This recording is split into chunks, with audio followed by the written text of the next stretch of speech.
नमस्कार, मैं प्रेरणा। आप देख रहे हैं फॉलो बिहार। इस वक्त देश में एक मुद्दा काफी ज्यादा गर्मा गर्मी में है। वो मुद्दा है सीएए का। इस पर खूब सियासत हो रही है। फिर से एक बार रिएक्शंस का दौर शुरू हो गया है और इसी कड़ी में इस वक्त हम बात करने के लिए मौजूद है पीयूष शर्मा जी से, जो कि बीजेपी प्रवक्ता है। इनसे हम बातचीत करके जानते हैं कि इस वक्त सीएए का जब ऐलान कर दिया गया है तो एक बार फिर से देश में क्या कुछ बदलाव होने की संभावना है। लोग जो इसका विरोध कर रहे हैं, क्या कुछ हो सकता है आगे। हालांकि पहले वो भी जानेंगे कि सीएए का जो लागू होना है इस पर क्या वो कहते हैं। जी बताइए। देखिए, देश के यशस्वी प्रधानमंत्री आदरणीय नरेंद्र मोदी जी द्वारा व देश के यशस्वी गृह मंत्री आदरणीय अमित शाह जी द्वारा देश की संसद में 2019 में नागरिक संशोधन अधिनियम बिल को लाने का काम किया गया था और 2019 में देश की संसद द्वारा इस कानून को पास करवाने का काम किया गया। इसके बाद देश के महामहिम राष्ट्रपति द्वारा इस कानून पर स्वीकृति प्रदान की गई और कल देश के प्रधानमंत्री आदरणीय नरेंद्र मोदी द्वारा इस कानून को पूरे देश में लागू करने का काम किया गया। मैं आपको बता देना चाहता हूं कि आज देश की 140 करोड़ जनता इस कानून के पास होने से, इस अधिनियम को पास होने से काफी उत्साहित व खुश है। चूंकि देश के प्रधानमंत्री आदरणीय नरेंद्र मोदी जी द्वारा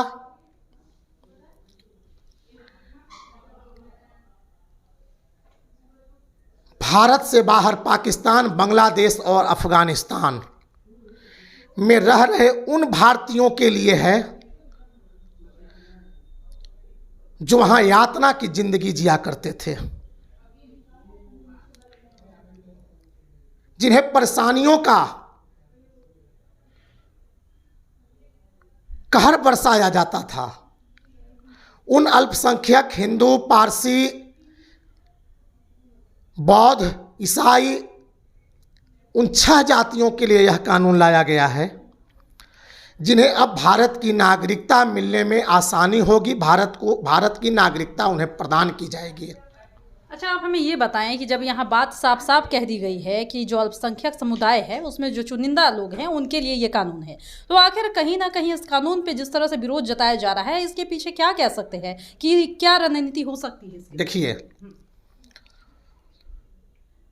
आप जानते हैं कि पाकिस्तान, अफगानिस्तान और बांग्लादेश मुस्लिम बहुल्य राष्ट्र हैं और उस मुस्लिम बहुल्य राष्ट्र में अल्पसंख्यक हिंदू भाइयों के लिए जिस प्रकार वहाँ रह रहे लोगों के लिए वहाँ की सरकार द्वारा, वहाँ के लोगों द्वारा जिस प्रकार उन्हें यातना देने का काम किया जाता था, उन्हें परेशान करने का काम किया जाता था,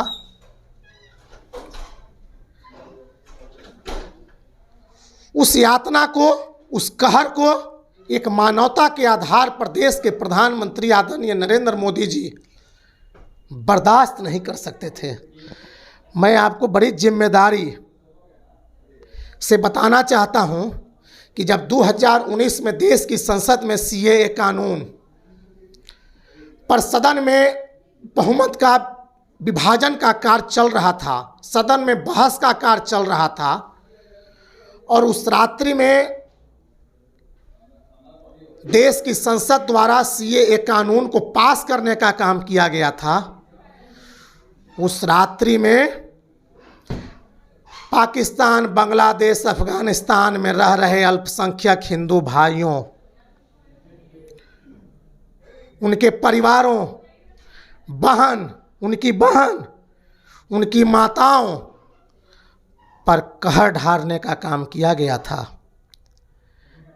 आप उस दिन के अखबार को, टीवी चैनलों को देखने का काम करें।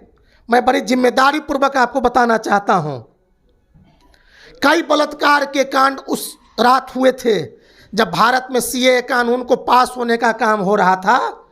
तो पाकिस्तान, बांग्लादेश, अफगानिस्तान के मुसलमानों द्वारा अल्पसंख्यक समुदाय के हिंदुओं पर उनकी बहन पर, माताओं पर बलात्कार करने का काम किया गया था। क्या देश के यशस्वी प्रधानमंत्री इन बातों को नहीं देखने का काम करते हैं? देश के यशस्वी प्रधानमंत्री इन्हीं बातों को लेकर के उनको संरक्षण देने के लिए, उनको सम्मान देने के लिए, उन पर जो जुल्म ढाए जा रहे थे उसकी रक्षा के लिए अब भारत की नागरिकता देने का काम कर रहे हैं। और इससे अधिक कांग्रेस को और ममता बनर्जी जैसे लोगों को दुख है तो इसका तो कोई भारतीय जनता पार्टी और एनडीए के पास कोई इसका निदान नहीं है। देश की 140 करोड़ जनता भारतीय जनता पार्टी एनडीए के साथ है। आज देश की जनता खुश है कि हम किसी गरीब परिवार, किसी गरीब अल्पसंख्यक परिवार को मदद करें, उन्हें भारत की नागरिकता दें। 1955 में यह कानून आया था जब कांग्रेस की शासन थी, देश में कांग्रेस की शासन थी। 70 सालों से कांग्रेस ने इस कानून को क्यों नहीं पास करवाने का काम किया? मैं कांग्रेस के लोगों से, ममता बनर्जी से पूछना चाहता हूं कि आखिर आप क्यों नहीं 70 वर्षों में इस कानून को देश की संसद में पास करवाने का काम किए? और जब देश के यशस्वी प्रधानमंत्री आदरणीय नरेंद्र मोदी जी, गृह मंत्री जी ने इस कानून को लागू करने का काम किए तो हालांकि अभी आप जिस तरह से बोल रहे हैं, हम आपको रोकना चाहेंगे। आपने एक बात कही, ममता बनर्जी की बात कही आपने, तो यहाँ पर तो साफ तौर पर बताया जा रहा है, चाहे वो पिनाराई विजयन हो या ममता बनर्जी हो, उन्होंने साफ साफ कह दिया है कि ये जो है वोट बैंक की राजनीति है। अगर यही करना था तो पहले क्यों नहीं किया? ये तो साफ तौर पर कहा जा रहा है। देखिए, 2024 में भारतीय जनता पार्टी एनडीए ने 2014 में भारतीय जनता पार्टी ने देश की 140 करोड़ जनता के बीच 235 संकल्पों को लेकर आई थी। और 2014 के लोकसभा चुनाव 2019 आते आते हमने 534 संकल्पों को पूरा करने का काम किया। मतलब 99.99 संकल्पों को पूरा करने का काम देश के यशस्वी प्रधानमंत्री आदरणीय नरेंद्र मोदी जी ने करने का काम किया।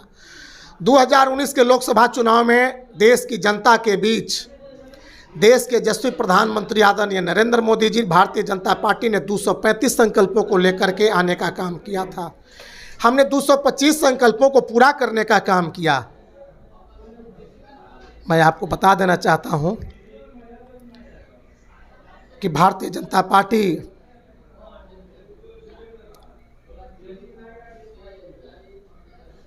के संस्थापक सदस्य पंडित दीनदयाल उपाध्याय श्यामा प्रसाद मुखर्जी